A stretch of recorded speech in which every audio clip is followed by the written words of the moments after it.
Assalamualaikum warahmatullahi wabarakatuh. Salam sejahtera untuk kita semua. Om Swastiastu, Namo Buddhaya, salam kebajikan. Saya Among Logam Saputro, dosen di program studi kedokteran hewan, Fakultas Ilmu Kesehatan, Kedokteran dan Ilmu Alam Universitas Airlangga. Saya merupakan dosen pada divisi klinik veteriner, khususnya pada bidang ilmu penyakit dalam hewan besar. Mata kuliah tersebut berada dalam semester 6 dengan kode KHD 312. Sebagai pendidik, saya ingin berkontribusi secara maksimal memberikan dasar pengetahuan dan aplikasi klinis dalam penanganan, pengendalian, dan pencegahan penyakit pada hewan besar. Sebagai capaian lulusan calon dokter hewan yang kompeten dan siap terjun ke lapangan. Bagi mahasiswa yang telah menyelesaikan kuliah ini, kami harapkan akan dapat menyebutkan berbagai penyakit pada hewan besar dengan benar dan juga baik. Mahasiswa kami harapkan dapat menyebutkan penyebab penyakit, gejala klinis, dan diagnosa banding penyakit pada ternak besar dengan benar dan juga baik. Kami juga mengharapkan mahasiswa dapat melakukan pemeriksaan fisik pada hewan besar. Setelah itu, mahasiswa kami harapkan juga dapat menjelaskan kausatif penyakit, patogenesis, dan tata laksana treatment pengobatan pada hewan besar. Sebagai dosen, saya berkomitmen untuk menjalankan tridharma perguruan tinggi, terutama dalam bidang pendidikan. Saya mengajar teori dan praktek di bidang penyakit dalam hewan besar, baik di kelas, di klinik, maupun di teaching farm. Selain itu, saya juga membimbing mahasiswa terkait dengan penelitian, karya ilmiah, dan praktik pemeriksaan pasien secara langsung atau hands-on. Pengajaran praktikum kami lakukan melalui mekanisme pemeriksaan pasien di laboratorium klinik Vikia atau di teaching farm. Mahasiswa saya ajak untuk terlibat langsung mulai dari mekanisme pemeriksaan fisik, pengambilan darah, sampai pada interpretasi hasil pemeriksaan laboratorium. Dengan pendekatan ini, kami berharap mahasiswa bisa memahami secara menyeluruh proses diagnosis penyakit metabolik pada hewan besar. Salah satu tantangan yang kami hadapi adalah ketika mahasiswa kurang fokus saat menyampaikan teori. Mereka cenderung lebih semangat, lebih interest ketika melakukan praktek secara langsung. Untuk menjawab tantangan ini, kami menyeimbangkan metode pengajaran dengan lebih banyak kegiatan hands-on, dan saya memberikan penugasan melalui platform dari Hebat e-learning. Selain itu, dalam mekanisme pembelajaran kami juga melakukan mekanisme role play pengajaran. Dari situ saya bisa mengevaluasi pemahaman mereka dan menyesuaikan metode pengajaran saya. Saya percaya bahwa pendidikan kedokteran hewan tidak cukup hanya dipelajari lewat buku, tapi juga harus dikuatkan lewat praktek langsung. Bismillahirrahmanirrahim. Assalamualaikum warahmatullahi wabarakatuh. Waalaikumsalam warahmatullahi wabarakatuh. Selamat siang dan salam sejahtera untuk kita semua. Teman-teman, pada siang hari ini alhamdulillah kita bisa bertatap muka, bisa bertemu kembali dalam kegiatan perkuliahan. Alhamdulillah pada pagi hari ini, pada siang hari ini kita akan berdiskusi kaitannya mata kuliah ilmu penyakit dalam hewan besar dengan topik penyakit metabolik terhadap potensi breeding. Jadi teman-teman perlu diketahui di dalam mekanisme ternak ruminansia besar itu banyak sekali potensi-potensi yang bisa kita gali. Namun perlu kita ketahui juga banyak hal yang menjadikan kegagalan dalam potensi hewan besar tersebut, sehingga kita harus memanajemen secara baik supaya kegagalan itu menjadi hal yang positif yang nantinya bisa menjadikan peternak itu ke arah yang lebih baik.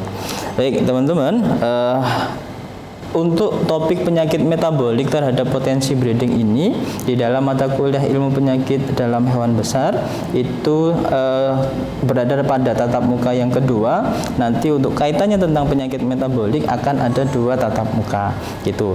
Sekarang kita berada tatap muka yang pertama. Nah, dengan harapan dan juga tujuan nanti teman-teman bisa mampu mengidentifikasi dan juga menjelaskan, menganalisis penyebab penyakit, gejala klinis, analisis, diagnosis, dan tata laksana terapi dalam manajemen breeding terhadap penyakit metabolik hewan besar.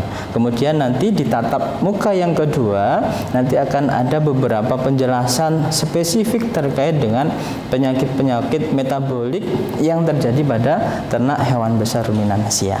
Jadi untuk kesempatan tatap muka yang kedua ini kita nanti secara keseluruhan bahan kajian yang akan kita bahas yaitu berkaitan tentang potensi hewan besar ruminansia. Kalau kita lihat Indonesia ini merupakan ladang sebenarnya bagi ternak ruminansia. Kalau nanti kita kembangkan banyak manfaat yang bisa didapatkan oleh peternak, bahkan bisa memunculkan potensi-potensi yang nantinya jadi usaha baru, terutama bagi kaum Gen Z dan lain-lain gitu ya. Kemudian yang kedua, bahan kajian yang nanti kita bahas yaitu berkaitan tentang siklus keberhasilan hewan besar ruminansia. Jadi supaya peternak itu berhasil, supaya peternak itu sukses, nanti harus ada siklusnya. Siklus mulai dari sisi aspek breedingnya, proses pengembangbiakannya, siklus dari aspek cempenya, pemeliharaan cempenya, siklus dari aspek bagaimana induk itu mempersiapkan untuk proses kebuntingan dan juga kelahiran selanjutnya.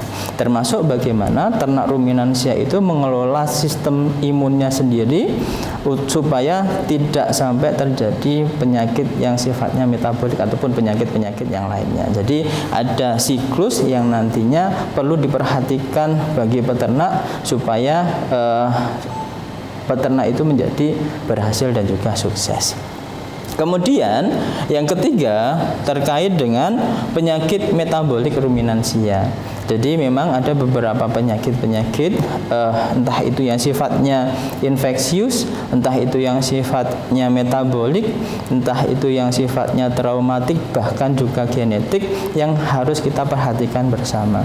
Sehingga nanti nggak sampai terjadi peternak itu mengalami kegagalan ataupun terjadi gulung tikar karena faktor-faktor penyakit tersebut. Nah, ini bahan-bahan kajian yang nanti di dua tatap muka ke depan akan kita bahas gitu.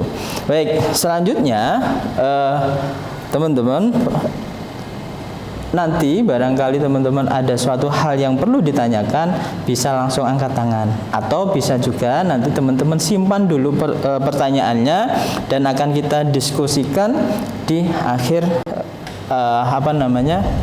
di akhir dari proses diskusi kita. Jadi di waktu terakhir nanti bisa kita diskusikan. Jadi kalau menurut teman-teman sekarang, kira-kira ternak ruminansia di Indonesia itu potensi atau enggak sih? Ada yang bisa memberikan pendapatnya? Adi mungkin?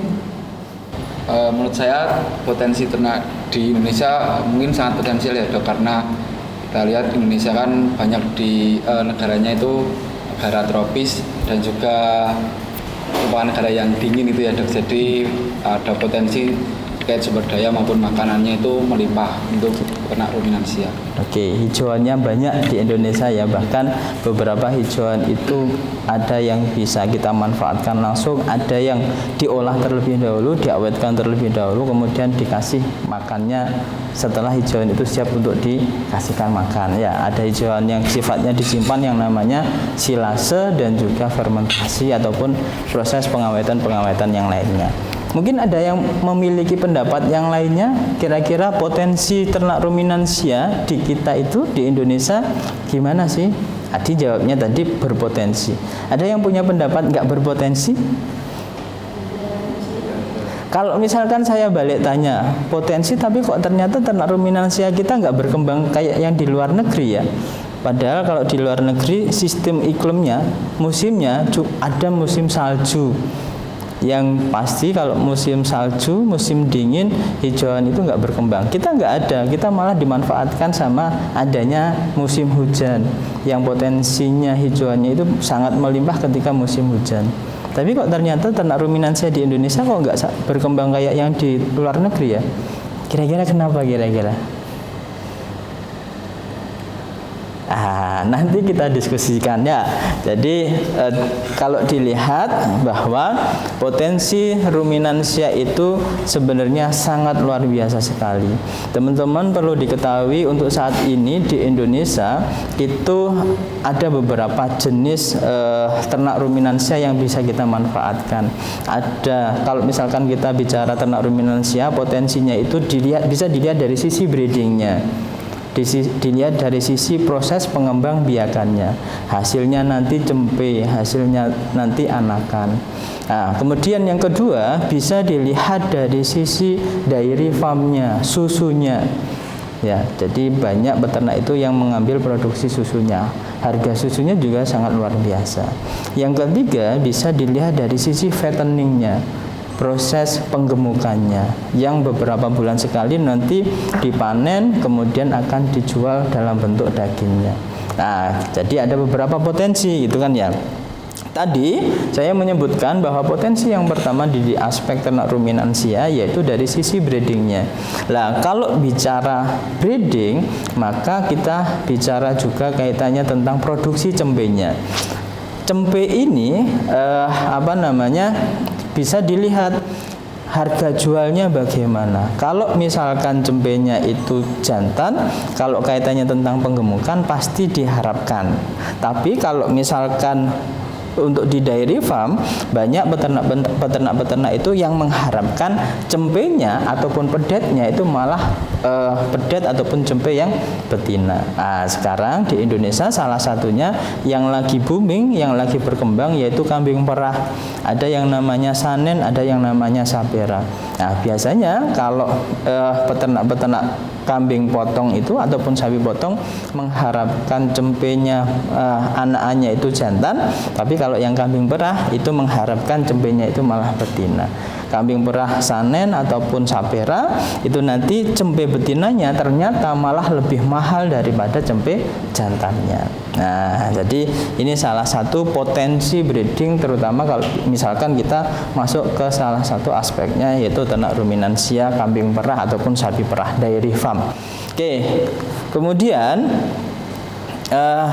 ini salah satu bentuk jenis ternak ruminansia kecil yang bisa kita lihat di Indonesia.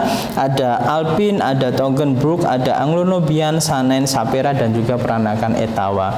Ada juga kalau misalkan kita bicara ternak ruminansia besar, sapi-sapi di Indonesia juga relatif cukup banyak. Ada Limusin, ada Simmental, ada kemudian ada Brahman dan lain-lain. Oke. Ini yang sebenarnya juga menjadi keunggulan kalau kita bicara ternak ruminansia kecil. Di Banyuwangi ada sapi khas Banyuwangi, namanya sapi Rambon. Ya. Nah, tapi selain itu di Indonesia sendiri punya kambing khas Indonesia yang potensinya juga sangat luar biasa. Namanya kambing peranakan Etawa. Nah, kambing peranakan Etawa ini sudah masuk ke dalam SNI dan juga Kementan, SK Kementan. Dan potensinya juga sangat luar biasa. Kambing Etawa ini sifatnya dual purpose yang bisa dimanfaatkan susunya dan juga bisa dimanfaatkan dagingnya. Bahkan sekarang banyak potensi kambing peranakan Etawa ini yang arahnya ke kontes. Kalau bicara kontes nanti biasanya erat kaitannya tentang nilai jual yang mahal. Tuh. Nah, teman-teman, breeding, ada istilah yang mengatakan bahwa breeding itu jantungnya peternakan. Kalau misalkan breedingnya nggak jalan, populasi nanti pasti akan semakin menurun. Tapi banyak juga istilah yang diplesetkan sekarang. Breeding bukan jantungnya peternakan, tapi breeding itu malah bikin jantungan. Wah, kenapa kok breeding itu bikin jantungan? Secara logika, breeding itu memang mempunyai kelemahan. Dia waktunya relatif lama. Sapi buntingnya berapa bulan? 9 bulan. Kambing buntingnya 5 bulan. Waktunya relatif lama. Jadi waktu yang relatif lama itu nanti linear dengan cost linier dengan biaya pemeliharaan yang mahal. Apalagi kalau misalkan kita bicara nutrisi gitu kan ya. Kalau nutrisinya nggak seimbang, pasti di aspek breedingnya itu nanti juga akan ada kendala-kendala yang dihadapi, termasuk penyakit-penyakit metabolik yang muncul linier dengan terjadinya proses siklus breeding itu tadi. Jadi semua lini bisnis itu membutuhkan breeding, tapi diharapkan breeding tidak membuat jantungan, gitu ya. Oke, baik. Breeding sebagai unit usaha, kita harus memperhatikan beberapa aspek. Kalau mau untung, maka tadi cempenya, pedetnya harus banyak dulu yang dihasilkan. Kemudian kita harus mempersingkat waktu. Jadi selain proses kebuntingannya kalau kambing 5 bulan, supaya dia nanti cepat untuk birahi lagi dan kawin lagi, kira-kira apa yang harus kita lakukan? Proses waktu yang singkat ini bisa kita berikan atau kita lakukan dengan treatment persiapan proses kebuntingan, persiapan proses kelahiran, dan juga mekanisme treatment pasca kelahiran. Nah, saya langsung ke proses treatment pasca kelahiran. Jadi, yang pertama, SOP kelahiran itu memang kita sarankan kalau ada sapi mau melahirkan, kambing mau melahirkan, biasanya kita itu kan berinisiasi, wah tak tariklah cempenya atau pedetnya, gitu kan ya. Biasanya peternak itu, wah saking bungahnya, saking senangnya, cepet-cepet narik cempenya, cepet-cepet narik pedetnya. Gendang metu, gendang sehat, gendang menyusui. Padahal itu sebenarnya SOP yang tidak disarankan. SOP yang disarankan ketika ada proses kelahiran, kalau kita melihat energinya induknya normal, kemudian posisi fetusnya normal, maka kita tinggal ngopi. Ya, masih ingat kan ya?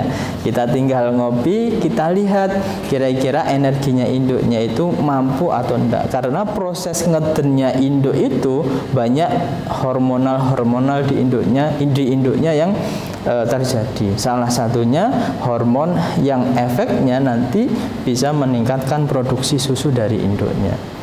Baik, teman-teman, di aspek proses persiapan kebuntingan, teman-teman harus tahu bahwa pemberian pakan itu menjadi hal yang sangat menjadi prioritas. Gitu, karena pemberian pakan ini nanti salah satunya sebagai aspek-aspek yang namanya flushing pakan. Flushing pakan di akhir kebuntingan itu diharapkan nanti bisa meningkatkan produksi susunya dan juga mempersiapkan energi dari induknya. Yang kedua, maka dari itu karena memang sangat penting, kita harus memperhatikan kaitannya sama kebutuhannya. Pakan yang pertama memang karena ternak ruminansia diharapkan kita memberikan pakan hijauan. Nah, pakan hijauan itu penting gitu sebagai prekursor utama untuk produksi susu gitu. Kemudian bisa juga kita berikan pakan tambahan yang dalam bentuk konsentrat. Konsentrat ini kita berikan sekitar 2% dari berat badannya. Nah, kemudian selain hijauan dan juga konsentrat, kita perlu menyediakan air yang sifatnya ad libitum. Ada di situ secara terus-menerus gitu. Ya, tadi saya menyebutkan ada repeat breeding, kemudian ada distogia, ada abortus. Penyakit-penyakit lainnya itu juga bisa mengintai. Apa salah satunya? Ada yang namanya grass tetani, ada yang namanya toxemia pregnancy, ada yang namanya milk fever. Penyakit-penyakit metabolik yang sangat mungkin terjadi ketika induk itu sebelum melahirkan, pasca melahirkan, dan juga pada cempenya dan juga pada pedetnya. Penyakit-penyakit ini harus kita ketahui dan harus kita kita hindari seumpama kita beternak ataupun kita terjun di dunia ternak besar ruminansia. Milk fever itu nama lainnya yaitu hipokalsemia. Hipokalsemia merupakan kadar kalsium dalam darah yang sangat rendah. Jadi kenapa kok pakan itu sangat penting sekali? Karena salah satunya di dalam pakan itu ada yang namanya mineral. Jadi mineral itu dibagi menjadi dua, ada makromineral, ada mikromineral. Salah satu mineral itu bentuknya kalsium gitu kan ya.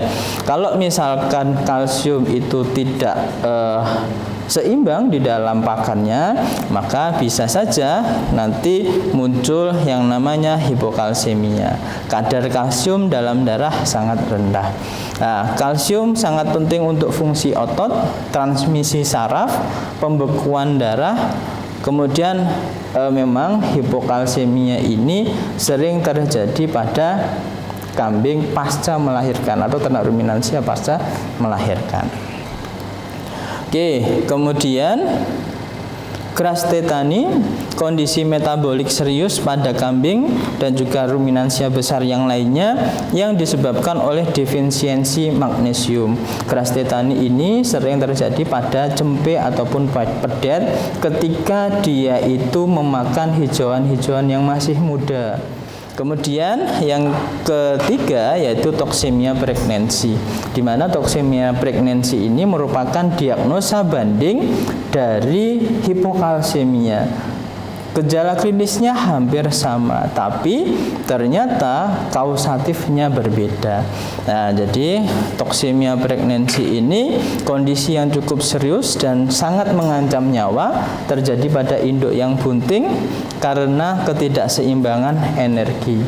Pakan yang hanya tinggi sumber proteinnya tapi nggak ada energinya, salah satu penyebab memunculkannya penyakit yang namanya toksemia pregnancy. Jadi keseimbangan nutrisi itu memang sangat penting gitu.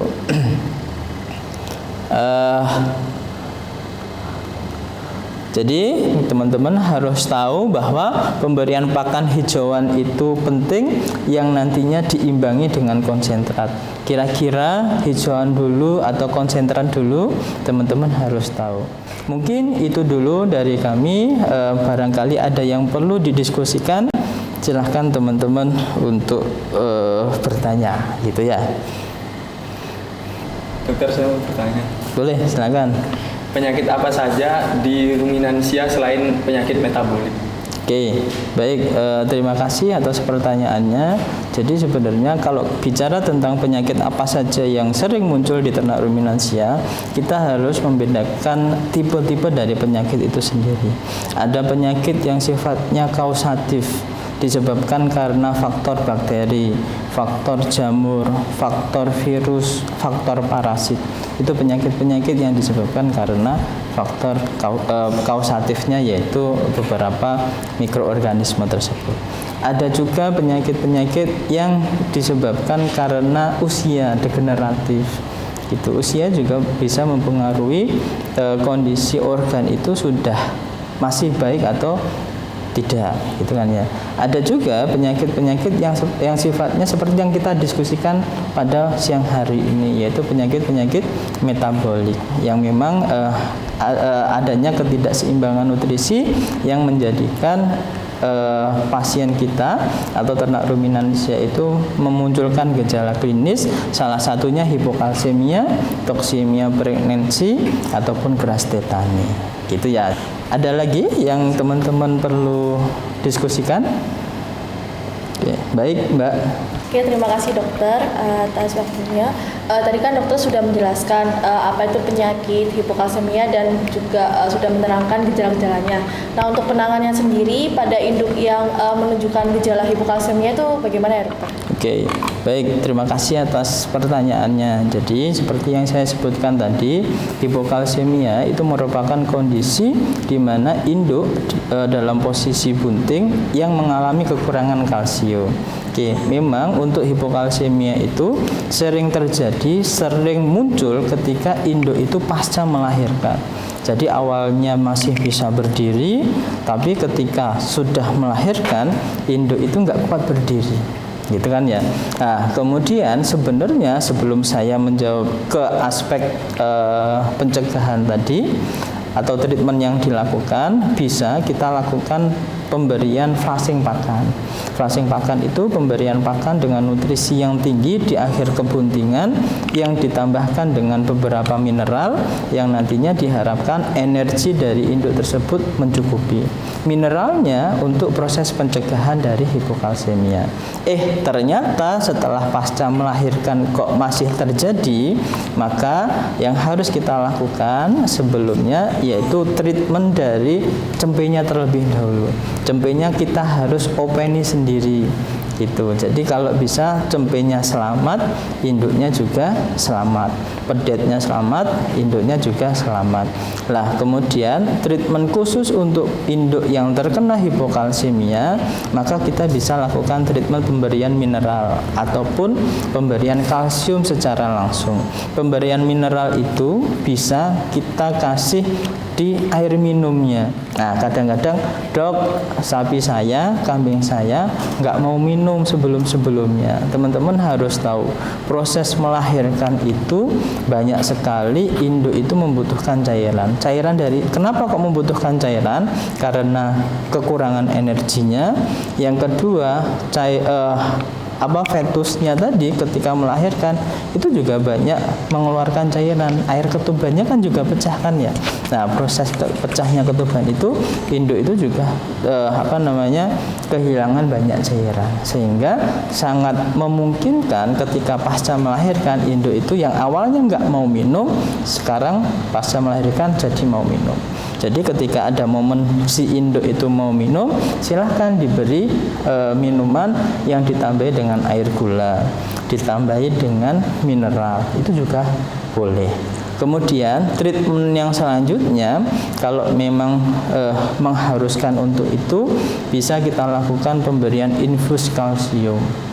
Jadi induknya diberikan infus dengan biasanya kalau di ternak ruminansia kita melakukan infus, pemasangan infus di vena jugularis. Nah, jadi ada beberapa treatment yang bisa kita lakukan untuk penanganan kasus-kasus dari hipokalsemia. Kurang lebihnya seperti itu. Gitu ya. Ada lagi? Sudah? Kalau tidak ada, mungkin diskusi kita bisa kita akhiri, tapi sebelumnya nanti teman-teman silahkan masuk di Hebat e-learning untuk membuka, ada bagian tugas yang bisa teman-teman isi, yang bisa teman-teman kerjakan berupa pengumpulan review diskusi kita pada siang hari ini, dan juga teman-teman bisa mengumpulkan review dari jurnal-jurnal yang ada terkait dengan penyakit-penyakit metabolik. Silahkan nanti dikumpulkan di Hebat e-learning. Mungkin itu dari saya, semoga bermanfaat, dan kita nanti akan ketemu di minggu depan di hari yang sama dan juga jam yang sama. Semoga bermanfaat dan semoga bisa menambah wawasan kita semua. Akhir kata dari saya, wassalamualaikum warahmatullahi wabarakatuh. Waalaikumsalam warahmatullahi wabarakatuh. Terima kasih dokter. Sama-sama. Sekian video rekaman pembelajaran mata kuliah ilmu penyakit dalam hewan besar pada program studi kedokteran hewan Fakultas Ilmu Kesehatan, Kedokteran dan Ilmu Alam Universitas Airlangga. Video ini kami gunakan sebagai syarat dalam unjuk kerja Tridharma Perguruan Tinggi atau PDD UKT-PT. Semoga dapat menjadi pertimbangan baik dalam proses pengajuan sertifikasi kami pada tahun 2025. Terima kasih. Kurang lebihnya mohon maaf. Wassalamualaikum warahmatullahi wabarakatuh.